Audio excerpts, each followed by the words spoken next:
یہ مدعی انقلاب ہیں، یہ بولتے بے حساب ہیں، جھوٹ ان کے لاجواب ہیں اور شمار میں بے حساب ہیں۔ محسن ان کے بہت خراب ہیں، بس نام کے نواب ہیں۔ خواب ان کے ایک سراب ہیں، مال و شہرت کے لیے بےتاب ہیں۔ یہ خود تو بہت شاداب ہیں، پر قوم کے لیے عذاب ہیں۔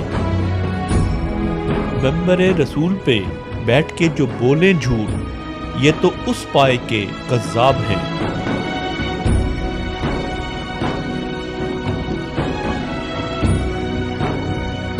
ناظرین، ملاحظہ کیجئے موصوف کا جھوٹ نمبر 1۔ وزیر اعلیٰ پنجاب کا ان کا الیکشن تھا جی، وہ مقابلے میں غالباً فاروق لغاری صاحب تھے۔ میرے پاس یہ چل کے گھر آئے تھے نواز شریف صاحب، اور مجھے 3 گھنٹے بیٹھے رہے۔ جی 3 گھنٹے مرحوم بزرگ آئے تھے ساری فیملی کے ساتھ، ان کی آنکھوں میں آنسو تھے۔ مجھے کہتے تھے کہ آپ چھانگا مانگا چلیں ہمارے ساتھ اور 3 دن ایم پی ایز کو درس دیں، واز کریں، ان کے دلوں میں خوف خدا پیدا کریں اور انہیں یہ سمجھائیں کہ پیسے کی کمی نہیں دی تم نے، جتنے پیپلز پارٹی نے دی ہیں اس سے 2 گنا ہم نے ہر ایک کو دے دی ہیں، پیسوں کی دوڑ میں کوئی کمی نہیں دے رہے۔ اب صرف اتنی بات انہیں سمجھا دیں کہ یہ اسلام اور کفر کا مقابلہ ہے۔ میں نے انکار کر دیا جی، اور میں نہیں گیا۔ میں نے کہا کہ میرا واز، میرا درس اس قسم کی ضمیر فروشی کے لیے نہیں ہے۔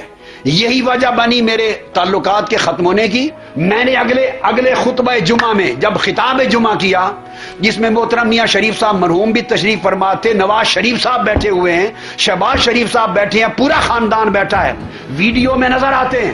میں نے ان کی موجودگی میں ممبر رسول پہ یہ ساری باتیں کہہ دی، یہ چھانگا مانگا کا بھی کہہ دیا۔ میں قرآن مجید پہ آپ کے پروگرام میں ہاتھ رکھ کر 20 کروڑ عوام کی خاطر کہہ رہا ہوں کہ اگر میری کہی ہوئی باتوں میں سے جو آج کہیں ایک بات بھی غلط ہو، اللہ رب العزت اچھا مجھے علامہ حضور صاحب ایک اسلام کی منٹ، اب شفاعت قرآن سے شریف کو معروف رکھتے کر ہیں دیں۔ سائڈ۔ ناظرین، موصوف قرآن پاک پر ہاتھ رکھ کر فرماتے ہیں کہ انہوں نے اگلے خطبہ جمعہ میں شریف فیملی کی موجودگی میں چھانگا مانگا واقعہ کا ذکر کر دیا تھا۔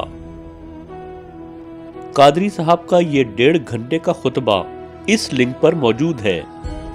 ناظرین دیکھ سکتے ہیں کہ اس پورے خطبے میں قادری صاحب نے اشارتاً بھی چھانگا مانگا کے کسی ایسے واقعے کا سرے سے کوئی ذکر تک نہیں کیا۔ جھوٹ نمبر 2، اگر یہ مان بھی لیا جائے کہ چھانگا مانگا کا مذکورہ واقعہ پیش آیا تھا، تو پھر شریف فیملی کی جانب اشارہ کرتے ہوئے قادری صاحب کا اگلے خطبہ جمعہ میں یہ کہنا کہ آج تک انہوں نے اپنی زبان سے کوئی سیاسی فائدہ طلب نہیں کیا، ممبر رسول پر بیٹھ کر جھوٹ بولنا نہ ہوا تو پھر اور کیا ہوا؟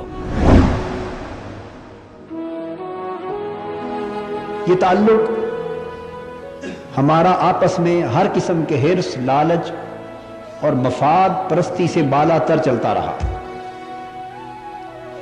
نہ انہوں نے اس خطبہ جمعہ کے عوض مجھ سے کچھ طلب کیا مزید، چونکہ پھر یہ آگے سیاسی دور آ گیا، انتخابات ہونے لگے، پھر وزیر اعلیٰ ہوئے پچھلے دور میں، پھر بعد میں اس دور میں ہوئے، پھر اس کے بعد پھر بڑی تبدیلیاں آئیں سیاسی اعتبار سے، اللہ نے ان کو بڑا عروج دیا۔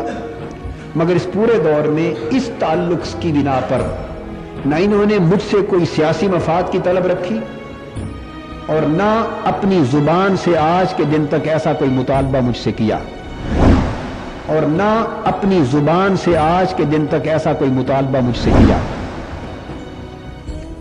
میں آپ کو سچ بتانا چاہتا ہوں تاکہ کسی کو کوئی غلط فہمی نہ ان کی نسبت رہے نہ میری نسبت رہے۔ جھوٹ نمبر 3، آج قادری صاحب فرماتے ہیں کہ شریف فیملی نے ان کو دین فروشی اور ضمیر فروشی پر مجبور کیا تھا، اور دراصل یہ واقعہ ان کے تعلقات کے خاتمے کی وجہ بنا تھا۔ اب صرف اتنی بات انہیں سمجھا دیں کہ یہ اسلام اور کفر کا مقابلہ ہے۔ میں نے انکار کر دیا اور میں نہیں گیا۔ میں نے کہا کہ میرا واز، میرا درس اس قسم کی ضمیر فروشی کے لیے نہیں ہے۔ یہی وجہ بنی میرے تعلقات کے ختم ہونے کی۔ اگر یہ بات درست ہے تو پھر ممبر رسول پر بیٹھ کر قادری صاحب کا یہ کہنا کہ کوئی واقعہ پیش ہی نہیں آیا اور نہ ہی ان کا شریف فیملی سے کسی بات پر اختلاف ہوا ہے۔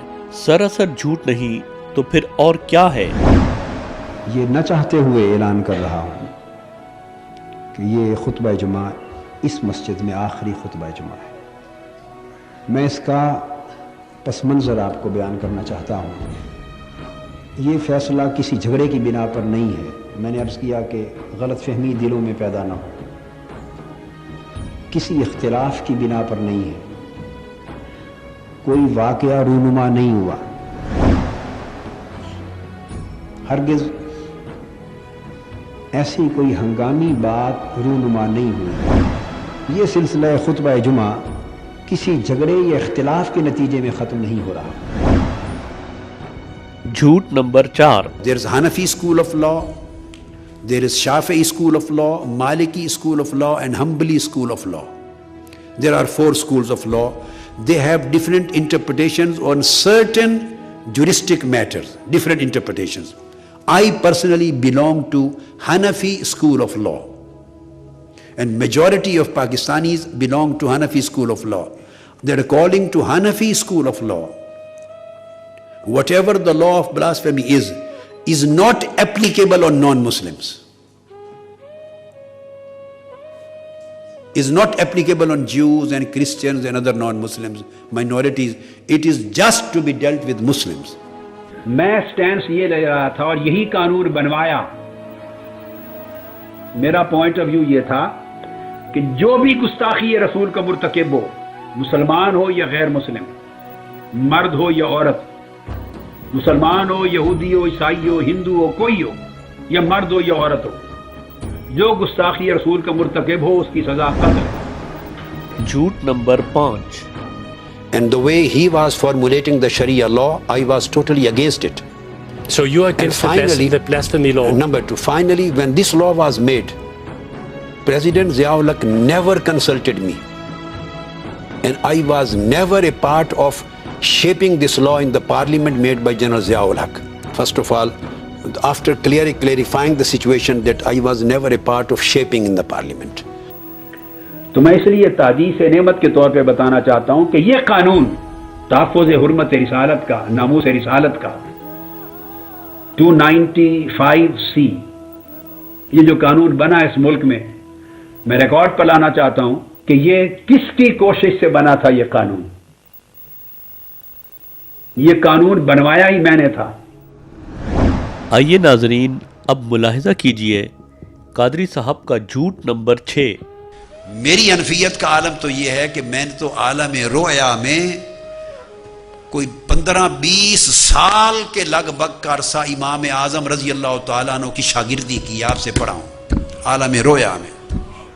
اس کے چند ماہ بعد موصوف فرماتے ہیں، میں عالم رویا میں، خواب میں، عالم رویا میں اللہ کی عزت کی قسم، تاجدار کائنات کے نالین پاک کی قسم، عالم رویا میں 9 سال تک امام اعظم ابو حنیفہ سے پڑھا ہوں،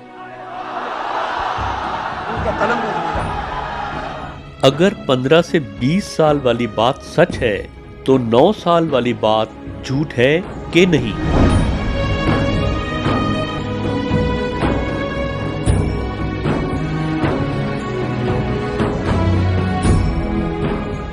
یہاں یہ بات بھی غور طلب ہے کہ اللہ تعالیٰ کی عزت اور جلال کے مقابل آن حضرت صلی اللہ علیہ وسلم کی جوتیوں کی قسم کھانا اللہ تعالیٰ کی توہین ہے کہ نہیں؟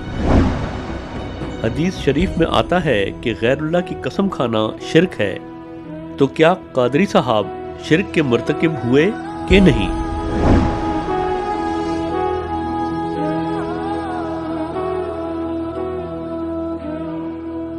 جھوٹ نمبر 7۔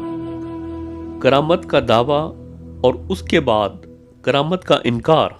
ارے وہ تو بڑے لوگ تھے، وہ تو بڑے لوگ تھے، اگر کوئی منکر ہے اور نہیں مانتا قرآن کو اور قرآن کی بات اس کی سمجھ میں نہیں آتی، کوئی منکر ہے، مجھے مصطفیٰ کے نالین کی قسم، نالین مصطفیٰ کی قسم، کوئی منکر ہے کھڑا ہو جائے اور مجھے کہے جو دیکھنا چاہتا ہے دکھا دیتا ہے۔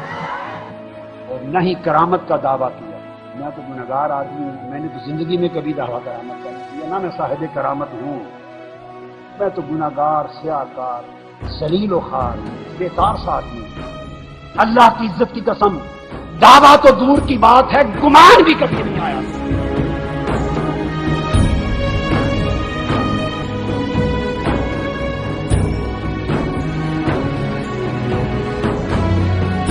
آپ اپنی زندگی میں سچ کا استعمال کتنا کرتے ہیں؟ میں اللہ کا شکر ہے 100% سچ بولتا ہوں. میں اللہ کا شکر ہے 100% سچ بولتا ہوں. میں اللہ کا شکر ہے 100% سچ بولتا ہوں.